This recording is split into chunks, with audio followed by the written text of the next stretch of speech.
Welcome to River City Sports. This is Jake Chapman. With me, as always, is John Neal, finishing up day 2 of the Jamboree here at Finley Stadium. There are some ups, there are some downs, but overall, some great football here at Finley. John, what do you take from this entire weekend of football? Do you think we're having a good year at football here in the Chattanooga area? Well, Jake, I mean, like you said, there's going to be a lot of great football in the area this year. I think there's various teams that will compete for not only their district but deep playoff runs. There's might be even 1 or 2 state champions might come out of Chattanooga this year, but a lot of districts will be very competitive. 5 AAA and 6 AA particularly will be very competitive this year. It's going to be a good year for football in Chattanooga. And going game by game, one game that stood out to me was Grace and East Ridge, or Grace as they call themselves, the Tenacious 20. With only 20 people on the team, they gave East Ridge a run for their money, and they played them really well. Even though it was a 20-minute quarter, the time didn't stop. Grace was out there to play. Do you think Grace, even with just 20 players, do you think they could really make some noise in the district or in the area? I mean, over a 2-day span, we've seen 22 teams play. Grace, by far, was the most surprising. Came out. East Ridge was a little sluggish to get off, but their quarterback made 1 or 2 plays that beat him. But going back to Grace, I mean, Jared Thompson, quarterback, is going to be a sophomore. He made some plays in the passing game. They look very good. He wants to push the ball downfield. He's not timid to throw it in a double coverage. But besides depth issues, if they can keep people healthy, Silverdale, they looked a little rusty yesterday, but Boyd looked good, so that district could be competitive as well. Who knows what Telekin Plains has? So I mean, there will be some good football, and I mean, Grace is up there. If they can keep people healthy, I mean, they could surprise some people in that district. I mean, don't let it fool you that Jared Thompson and James Royale, he had a very nice catch. Those two can play, and defensive line led by Logan Groves, they can play. Don't let Grace fool you. And the next game, the game that I was most eager to talk about yesterday, it completely met my expectations because, one, Notre Dame's defense, one of the best. I'm thinking they are the best defense in the area. And 2, Brainerd's defense, a shocker, because when we went to their practice, we didn't see much of their defense at all. But today against Notre Dame, they played very well. 1 big play, that's the only score Notre Dame got.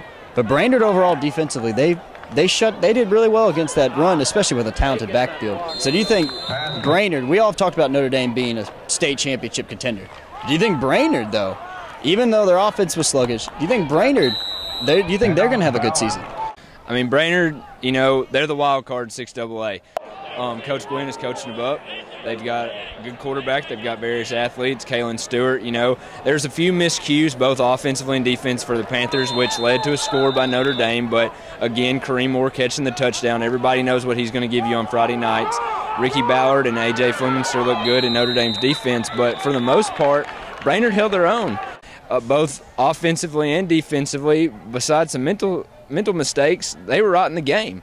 And talking to their coaches afterwards, they know those are things that they can correct and things they got to work on, push as they play Ottawa next Friday. That will be a huge test for the Panthers of where they're at, if they're competitive, if they win the game, if that could jumpstart something that could be bigger for the Panthers this year. But I think winning 3 out of their last 4 games last season, coming in and having a great offseason, adding a few players, that the Panthers are right there in the race in 6 AA, and especially with Coach Gwynn coaching them up down there at Brainerd.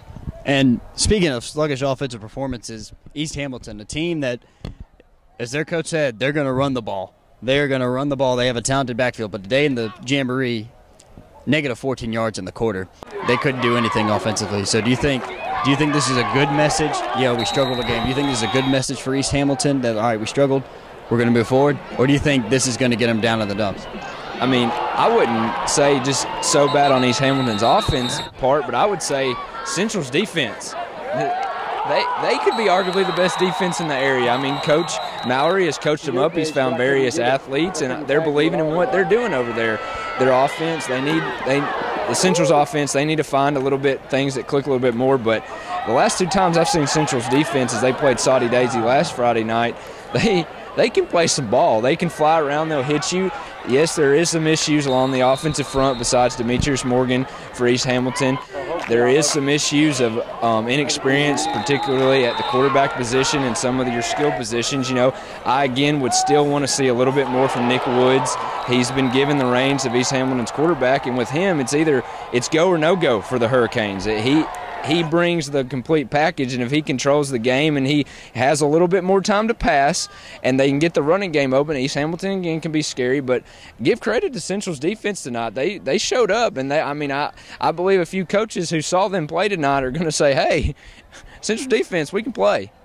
And not to mention that when you say inexperience of the quarterback for East Hamilton, Nick Woods is a sophomore, and give him the reins of one of the more talented. Yes, they have talent and they have athleticism on offense, but experience in this area in high school football is vital. It's everything. But another team that keep an eye on for Ooltewah. Now Ooltewah, they didn't start their main starters. They didn't do that, and I was a little bit shocked watching that. But Ooltewah, that defense. And you told me about that defense coming into today. They are exactly everything you have said. So do you think Ooltewah, they looked the same as we have seen them during the offseason, or do you think they look better? I think there's three themes in the area this year, Jake. New coaches in 6AA, inexperienced quarterbacks in AAA, 5 AAA district, and defensive skill positions at the linebacker. Ooltewah probably has the best linebacker core of anybody, maybe next to Notre Dame in the area. You have Jeremiah Jackson, Tyler Reed, and Alonzo Blackwell, 3 guys that can fly around. You also have Nick Putman along their defensive line. You got Rashawn Freeman, who had a nice interception later on in the game for them. Edward Montgomery is back there. Adrian Harris is back there. They have multiple players at multiple positions on their defense that could be multiple all-district guys, even all-state guys. Going back, it all starts with Jeremiah Jackson, though. I think he is one of the most complete players in the area at linebacker, 2-time all-district. He'll be a junior coming up.